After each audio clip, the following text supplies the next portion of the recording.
Welcome to Along the Rock, brought to you by the Radar Free Press. I'm your host, Kaitlyn Blum. Today with us, we have Hannah Stingley and Ahleah Lopez, and you are here from LSSI. So can you tell us, for those who don't know, what is LSSI? We work for LSSI, but we are in Youth Works and Project Lead. We focus on mostly intervention programs. So we go into schools and communities and focus on mental health services and how we can better serve the community. So Project Lead is very similar to Youth Works, and it's kind of like a sister program in that we focus on substance use prevention, and we do ages about 11 to 18. So we have a specific curriculum for each grade that's called Too Good for Drugs. We go into the schools and we teach a 12-week course on that, and it is a proven substance prevention program. So they've done studies on it, and it actually does help to prevent substance use or delay substance use even. And so personally, I do Whiteside County schools. I do 7th and 8th grade right now. And I mostly do Challen, Prophetstown, East Coloma, Nelson, and Rock Falls Middle School. So your programs really have to do with the youth? Mm-hmm. Yeah, we focus mostly on working with the youth. Last year we were both in Challen Middle School. Yeah. I did 6th grade and she did 7th and 8th grade. We also do Too Good for Violence curriculum. Our program serves kids 11 through 24, so we serve a little bit different age range. And our lessons are similar to theirs, but ours are more mental health focused. So we focus on goal setting and emotional regulation skills. We also do bonding in relationships and different things like that. So that's kind of what we focus on with our curriculum at the schools. Wow, so you're working with youth. Have you noticed a specific change in students or how they've changed as they go through the programs? It is cool to see how they respond to our lessons because a lot of kids don't know how to regulate their emotions or what that even means. So when we go through lessons and do activities, it's really interesting to see that light bulb go off for them. So that is cool. Yeah, emotional regulation is so important. And if you don't learn those soft skills at home, how are you supposed to develop them? Yeah. So have you noticed in the Sterling, Rock Falls, Dixon area, is there any specific challenges you think our community is struggling with? So for Youth Works in particular, we have a community committee and area project board where we try to get different people from our community to be involved and come together and talk about what issues we see within the community and how we can make them better. We have faith-based, we have education-based, we have government-based, all these different people that we've tried to pull from different sectors to come together and talk about the issues that we see within the community and how we can better serve. We do struggle getting people to come and to these meetings and have these discussions. So that is something that we're trying to figure out, what day and time works best, who wants to actually be involved.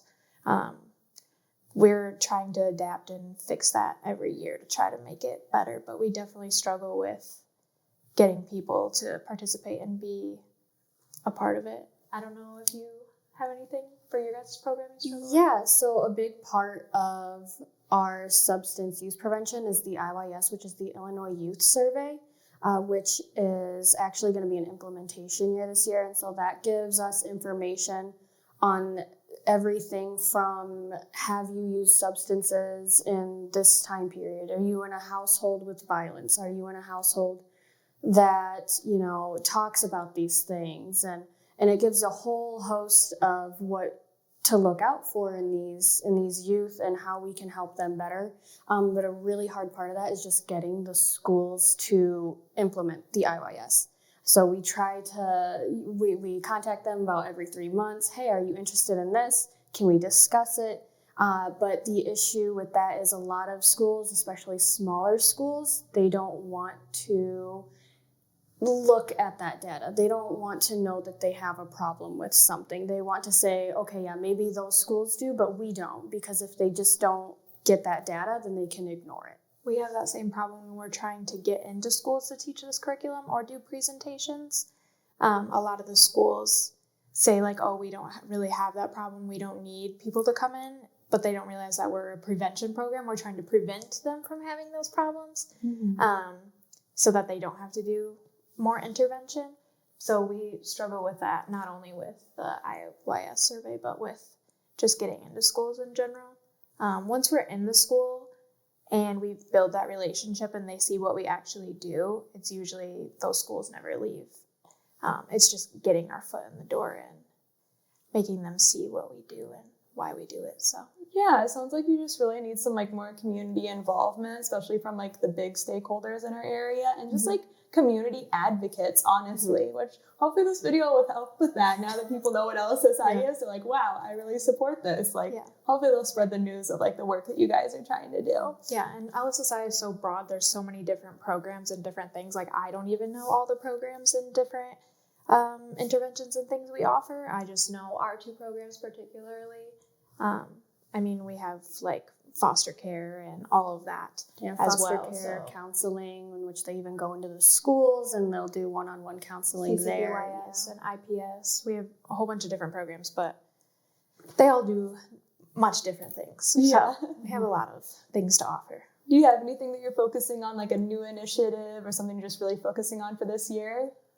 Every summer, we try to really focus on revamping our Hidden in Plain Sight exhibit. Our Hidden in Plain Sight exhibit is a mock teenager's bedroom that we set up, and it's only for adults. We take it to schools and different functions for adults to go through it, and we have things hidden or things out in the open for parents to look through for like different signs of like drug use or self-harm or eating disorders or a whole bunch of different broad topics that we focus on throughout, so that they can see like the warning signs and how to start a conversation with your kid about different things. I gotta like say, that. That's so much better than giving someone a trifold. Yeah. I mean, we do have trifolds, but yeah.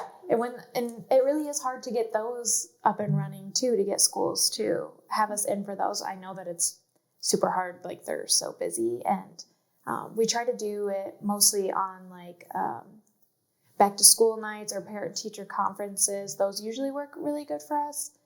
That's something that we try to focus on every year because we think it's so important. Yeah. So how can the community like better support you guys? I think just involvement. I don't know. I mean, they can always talk to the schools that their children are in and say, I want to know more about this program. I heard about this free program that will come in and teach our children about this. And I think it's really important, and push the administration really to try and get us in there in as many ways as possible. Absolutely. That's exactly what you guys need. It's just some parent advocates to say like, hey, this program, not only is it free, it is important that my kids learn this. Yeah. Their program too, I think just last year, Project LEAD started to be able to go into elementary schools now too, so that they can start drug prevention earlier, so that hopefully it's less of a risk, I guess. Yeah, because unfortunately it starts younger and younger and younger. And so sometimes when we're teaching 7th and 8th grade this prevention, it's already starting. They're already starting with, especially vaping is the biggest one that we see, and they really don't understand what is in a vape. They don't know that it has nicotine and what nicotine does and the addictive properties of it. And so we started with 5th and 6th grade curriculum right now just in Ogle County, but we are trying to get that into our other counties because we do Whiteside, Carroll County, we do Lee County, and Ogle. We're hoping that YouthWorks eventually can expand into those younger grades as well, because I feel like that is so important. Yeah, so like contact-wise, how would somebody get a hold of LSSI if they needed help? We do have a prevention email, but you could also email either one of us or call the LSSI Nachusa office, and they can send you where you need to go or who you're looking for. The Sterling LSSI building does something completely different. So for our program, we're located in the Nachusa office. So if they were to want to get a hold of us, they would need to call the Nachusa office or one of our emails. Yep, and you can find all of that on the website, on the LSSI website. So is there anything else you wanted to add? Yeah, so we are trying to get into schools too to do youth committees. Our youth committee is just kids that volunteer and want to basically hang out with us, but we also do different mental health activities and drug prevention activities. So last year we were in Challen doing our youth committee, and we would meet once a month during their advisory period.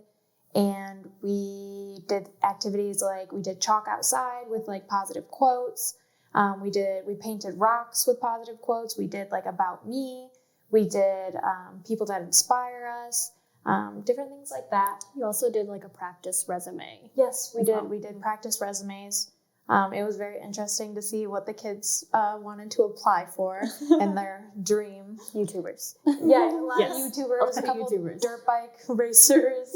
It was fun. It was really fun. But yeah, they practiced doing that, and there was a lot of questions, but I just feel like those kind of skills are really important for kids too. So while they have fun, we bribe them a little bit with candy and treats. Yeah, life skills, soft skills, all super important. Yeah, so. Well, thank you, Ahleah and Hannah, for being here with me today. And then thank you to our listeners and to our production crew as well. Remember that the Radar Free Press is free, so we do rely on those likes, shares, and comments to keep us thriving. And if you want to see more videos like this, check out theradar.online.